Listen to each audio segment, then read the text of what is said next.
Hello and welcome to Making Singing Easy. I'm Angela Durrant. I'm a voice and performance coach and I have been working with the wonderful field of voice for over 10 years. Today, I want to talk to you very briefly about singing higher. Now, I'm not coming at this from a usual angle, so bear with me. What I want to describe to you is why we struggle with singing higher and what's really going on. You see so many, if you go on YouTube, so many posts, videos, how to sing higher, how to belt your notes, how to sing this, how to sing that. Everything about singing higher and increasing your range. And yet people are still struggling. Well, there's a huge amount of information out there. So why haven't we either come across it, found it, and we're still struggling with singing high notes?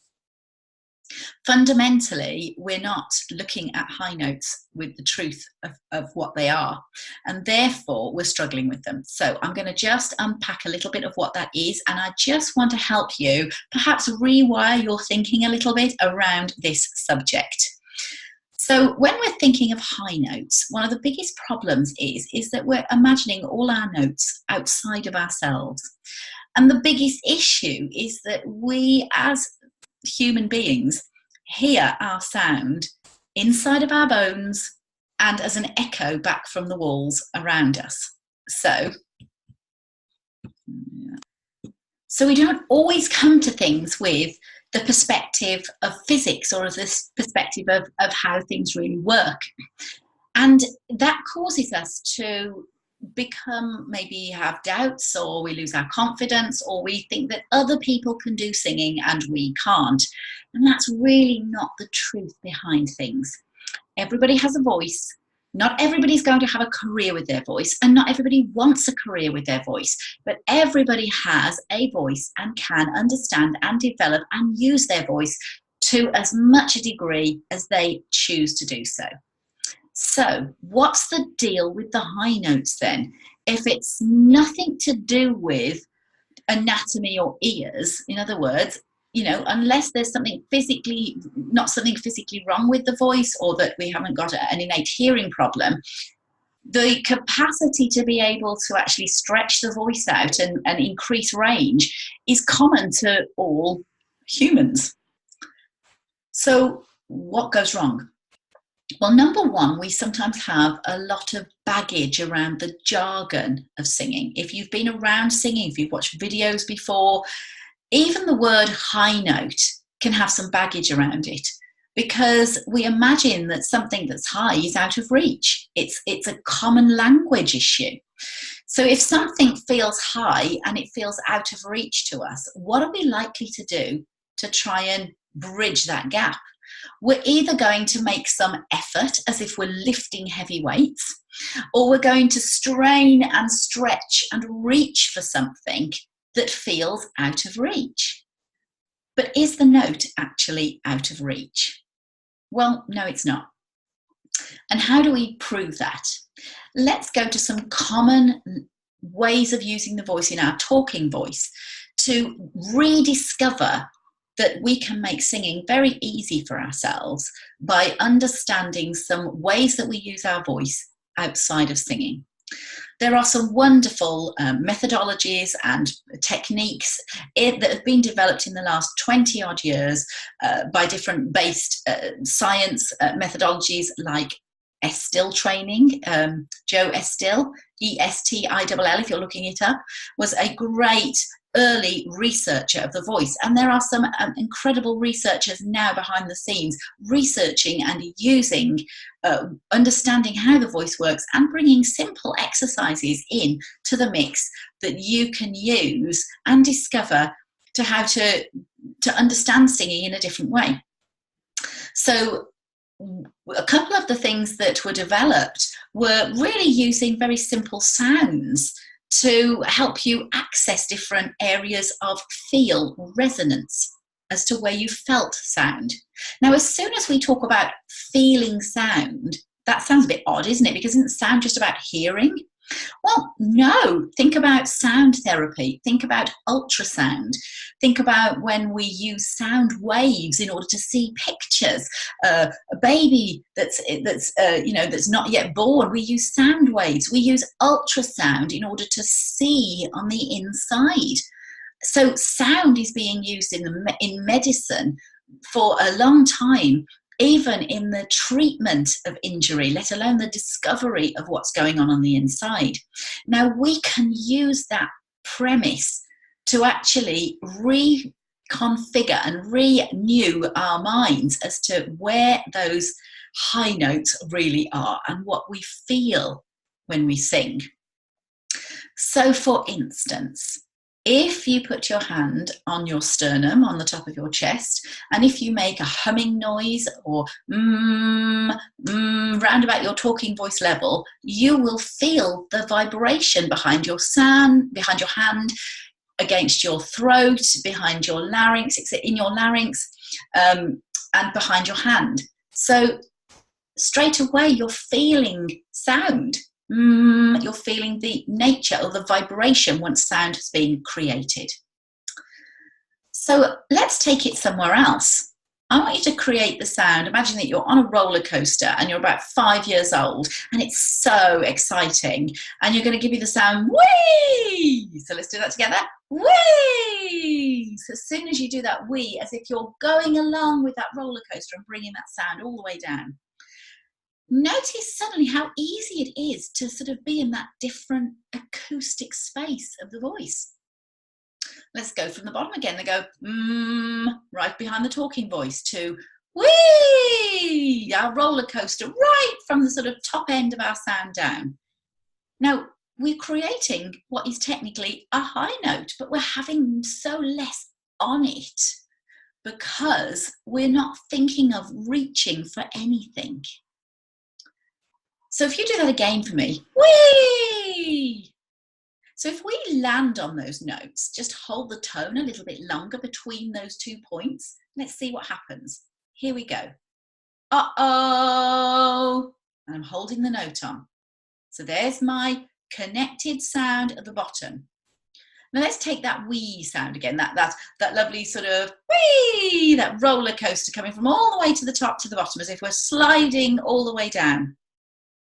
And if we kind of sit around that tone a little bit at the top, wee, wee, wee. Did I have to reach for anything? No, because I recognized it wasn't outside of me. There was nothing inherently challenging or difficult that I had to push or force for. It was just in a different acoustical space. Now, I heard it. It felt to me, because I'm hearing sound bounce back, it felt like it was in a different space. In reality, it's only resonating in different spaces in the mouth and sometimes in the nasal cavity, so it's about an inch. But you're perceiving all these different sounds and feeling the vibration as in different spaces. Plus, when you sing, you're never hearing your voice leaving you. You're always hearing this echo bouncing back. That's the speed of sound. That's physics in action.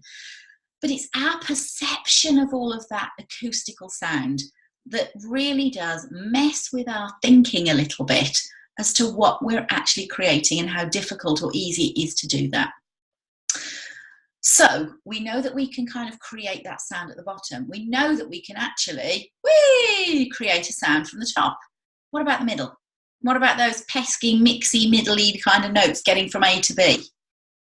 Well, again, beautiful techniques have come to our aid here, and there's easy ways that you can discover and rediscover some of those acoustical spaces. Because even if you think about mixed notes, mix is not a place. It's a space. It's different sounds and it's different setups that we can actually use and create in the voice to create different types of sound. And it's all those frequencies and harmonics that are mixing together. It's physics in action. So what about the middle? So let's let technique come to our aid here. I want you to create a little bit of a kind of whingy, kind of concern sound. And I want you to say for me, oh no, oh no. Something that if we're feeling really exaggerated, we say, oh no, oh, I don't believe it. I don't believe it. I don't believe it. Oh no. Notice that it's a little bit higher than the normal talking voice, but it's still not as high as that wee sound that we were creating. So round about that middle, we're going to hold that tone together. Oh no, oh no, oh no. Just in exactly the same space as we're talking it, just for a second or so. Oh no, oh no. Notice that what we were doing when we were creating those sounds, we were actually setting up the way that the vocal folds worked in different ways. So they stretch when they get to different pitches. And we can use them thicker or we can use them thinner. We can have the vocal fold working stronger, or we can actually work the voice with a slackened version of the vocal fold. There is so much to discover about how we can use the voice, and that has been discovered. But we're all about making things easy here. So if we took all the science out of it, made it super simple for you to feel things initially, and you took those three positions, the bottom, the top, and the middle, the uh-oh at the bottom, the wee at the top, and the oh no in the middle, you'll discover that you're spanning all of this range. But the reason why it's suddenly becoming so much more doable is that there's less thinking on it. There's less I have to attain this. It's not outside of you now anymore. It's that you can create those sounds. You create those sounds all the time, every day. You create calling voices all the time. Hello, hello. You create all of these sounds all the time in your talking voice. It's that because we don't think it's difficult to do so, we simply allow the voice to work as it was naturally intended. And it does so. We think the thought, the voice responds, moves into position, we create the sound. We've done it with talking. We've learned it by habit, by copying, by nature. So when it comes to singing, in order to stop striving, which is your first port of call, because if you're striving and pushing and shoving, there's nothing more demoralizing or that can cause you to have a snow globe of overthinking than just trying really, really hard and feeling like you never attain it, not good enough, is to realize that it has less to do with your inherent goodness or your inherent enoughness, but it has much more to do with your perception of understanding, first of all, that you can feel sound. And if you often use the talking voice or some simple sounds that we use in common everyday language, you can almost rewire your thinking away from the baggage of the how-tos of singing and more in line with how it is, and then how to tap into how it works and line yourself up with that and move from there. So with your high notes this week, are they really high? Or are they just a new space or a new way of thinking? Are they just new positions that you need to feel and find and experiment with? Are they really outside of you? Or is it because the nature of our hearing is that we can both feel and hear on the inside? You only need to put your fingers in your ears and sing a little phrase to realize that you can hear it on the inside as a sort of resonance feeling and a vibration. But then when you take your fingers out your ears and you sing it on the outside, you're going to hear the acoustical bounce back that the walls are giving you. And every single room that you sing in, you're going to get a different, slightly different variation of that sound, because that's acoustics, that's physics, that's the way sound works.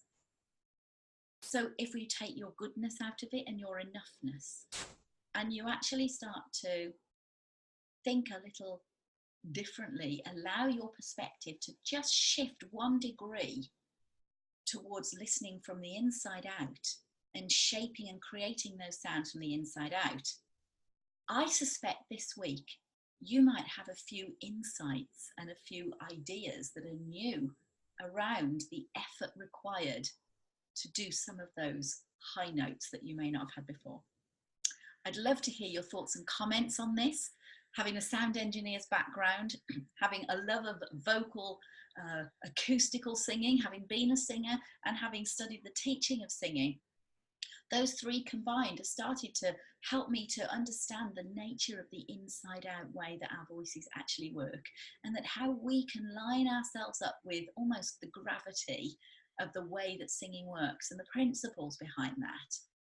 But also we can then, once we've got a handle on that and we're not striving and straining for something outside ourselves anymore, we can then start to harness that and work that in a more artistic and creative manner, and a more healthy one too.